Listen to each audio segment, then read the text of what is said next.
Good morning, dear colleagues. My name is Larissa Shekhovtsova. I work in the Department of Cardiac Resuscitation.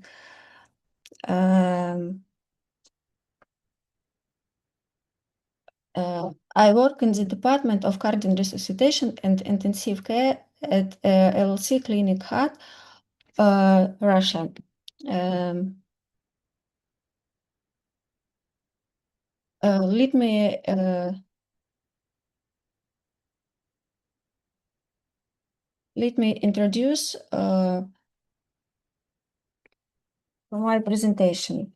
Current approaches and future prospects of intravenous antiplatelet therapy in patients with cardiogenic shock. Cardiogenic shock in acute myocardial infarction is fatal in 40–60% of cases. Despite modern advances in reperfusion therapy, the key problem in microcirculatory dysfunction caused by thrombotic complications. The effectiveness of oral antiplatelet agents in cardiogenic shock is limited due to a decrease in their bioavailability due to gastroparesis, a decrease in visceral hypoperfusion, and their untimely administration, in particular in patients undergoing mechanical ventilation before the nasogastric tube inserted. Methods of mechanical circulatory support, hemofiltration, and controlled hypothermia additionally modify the pharmacokinetics, which requires an individualized approach to the selection and dosage of antiplatelet therapy. The slow onset of the therapeutic effect of oral antiplatelet agents, aspirin, clopidogrel, ticagrelor, after 2 to 4 hours leads to an increased risk on thrombotic complications and microvascular dysfunction. In 30 to 40% of cases in percutaneous coronary interventions with cardiogenic shock, the phenomenon of no reflow occurs, the result of microthrombosis and vasospasm.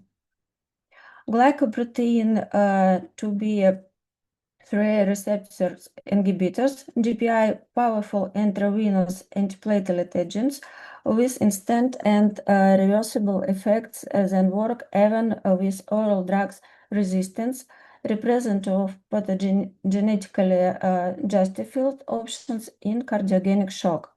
However, their use requires solving clinical dilemmas, choosing between routine and life-saving prescriptions, balancing the benefits and risk of bleeding, and positioning relative to modern P2Y12 inhibitors, ticagrelor, cangrelor.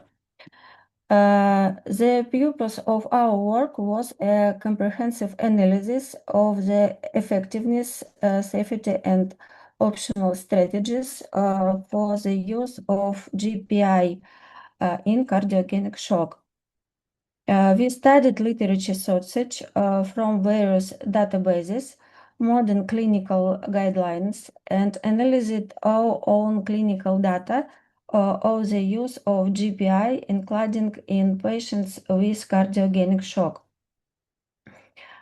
Data of the use of GPI in AMI complicated by shock are contradictory and scarce due to the exclusion of patients with cardiogenic shock from the protocols of most randomized trials. Thus, an analysis of the Portuguese register of acute coronary syndromes in 2020 357 patients with cardiogenic shock, 107 of them received GPI, showed that there were no advantages of using GPI in influencing nosocomial mortality and PCI efficacy with the same risk of bleeding. A meta-analysis of 7 studies, GPI have 720 patients, standard treatment 496 patients demonstrated a 45% reduction and 30-day mortality and 49% increase on years survival. GPI was associated with a twofold increase in the probability of achieving TME3 flow without increasing the risk of bleeding. Data from the Polish acute coronary syndrome registry,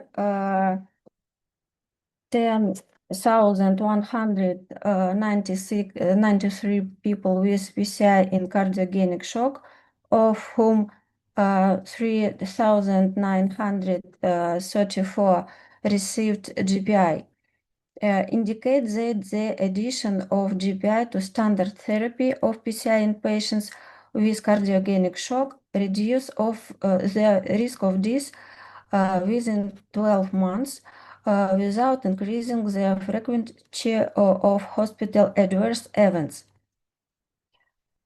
Current clinical guidelines regulate the use of GPI in PCI in patients with acute myocardial infarction only with thrombotic complication, no reflow, large thrombus, evidence level to AC, in the absence of pre-therapy with P2Y12 blockers and the impossibility of the use in the near future, and also not to use with unknown coronary anatomy.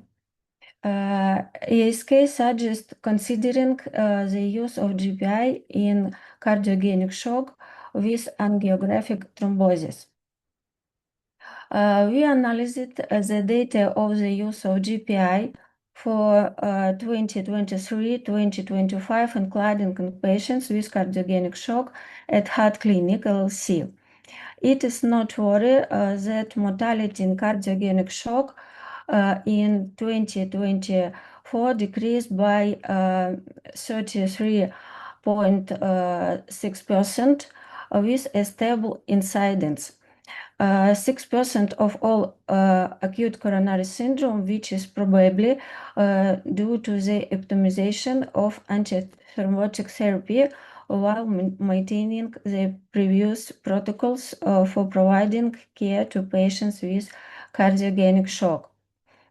There was a noticeable increase in the use of GPI in acute coronary syndrome from 8.6% to 12.3%. Tirofiban was used in more than 90% of cases. The peak use in cardiogenic occurred in 2024. But in 2025, attention is drawn to the return to the level of 2023, possibly due to alertness to bleeding. So in 2024, the frequency of bleeding with GPI was 4.9%. And 2025, there was an increase in the total number of bleeding to 8.2%.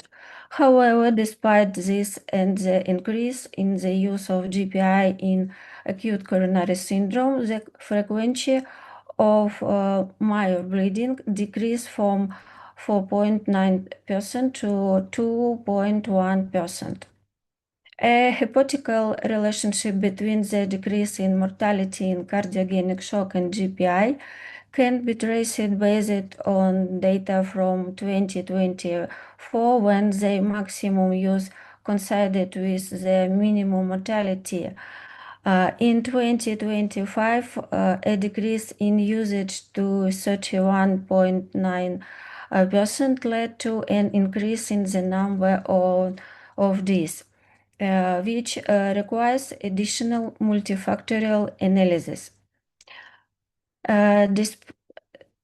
Despite the prolonged reduction in mortality by 33.6% in our study, safety optimization is necessary. Radial access, titration of anticoagulants, monitoring of platelet and hemoglobin levels. A stratified approach is recommended. The use of GPI at high thrombotic risk no reflow and restriction and high risk of bleeding. Promising areas are future research on local intracoronary administration to reduce systemic effects, combined with the use of inotropic drugs in order to increase synergy in improving microcirculation. Thus, the use of GPI in cardiogenic shock demonstrated improved survival while maintaining an acceptable safety profile. The optimal balance between anti-ischemic efficacy and hemorrhagic risk remains a key area of personalized therapy for critical conditions such as cardiogenic shock. Thank you for your attention.